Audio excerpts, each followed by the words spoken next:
Bonjour à tous, donc aujourd'hui on va voir comment effectuer les calculs pour faire un bilan de matière. C'est une technique que l'on utilise beaucoup pour étudier l'airbag.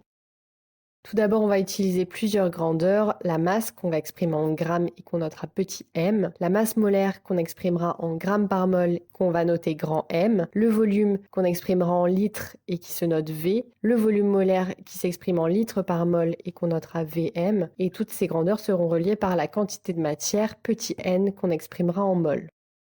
Donc tout d'abord, pour trouver deux de ces grandeurs, la masse pour un solide, on utilisera la balance, et le volume pour un gaz, on utilisera l'éprouvette graduée. Ensuite, la masse molaire, on peut la calculer à l'aide des masses molaires de tous les atomes, puisque une molécule est composée d'atomes. La masse de la molécule, c'est donc la somme des masses molaires de tous les atomes. Donc là, si on prend l'exemple avec le méthane, CH4, on a un atome de carbone et 4 atomes d'hydrogène. Donc la masse de CH4, du méthane, c'est égal à la masse du carbone plus 4 fois la masse de l'hydrogène. Ensuite, pour un solide, on peut relier petit m et grand M avec la quantité de matière. Donc on a le triangle. Pour trouver la valeur de n, il nous suffit de cacher n et on voit que c'est petit m sur grand M.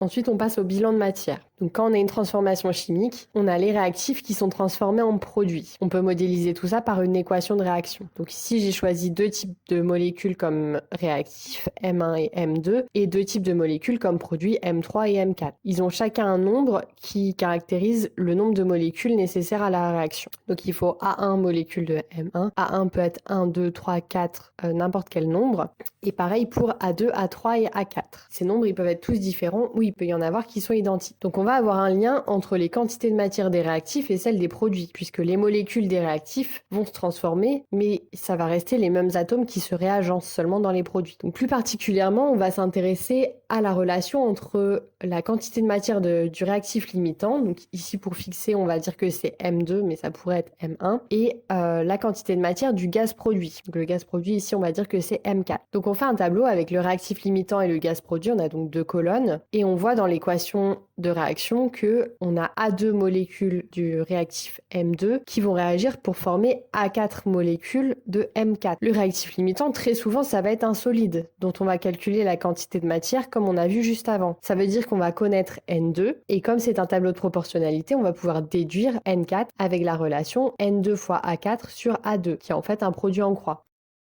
Puis on va ensuite calculer le volume de gaz produit avec la quantité de matière qu'on a obtenue à l'aide du bilan de matière et le volume molaire qui sera donné